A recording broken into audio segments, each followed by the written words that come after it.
bayramınız mübarek.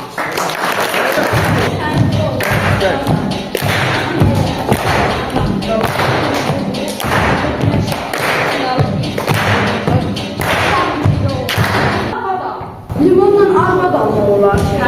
Onu satıp puluyla. Beyaz arvat hani? Arvada gözlüğünü mü ödedim? Dərhədəydin onu. Bak böyle.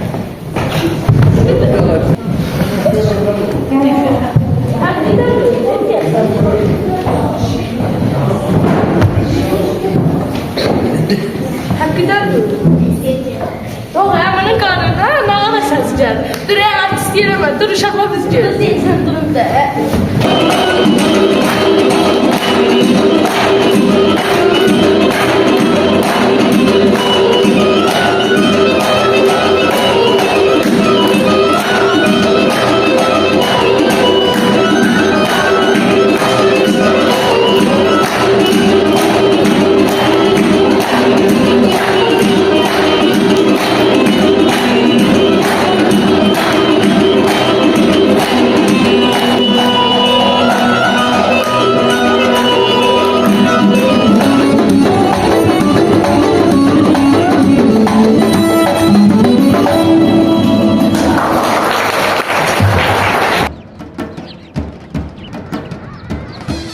Novruz birliğin, beraberliğin, yenilenip güzelleşen təbiətin rəmzi, ocağın bərəkəti, əsrlərin yadigarı, doğmaların sevinci, Novruz el şənliyi, el birliği, dirçələn həyatın bayramı.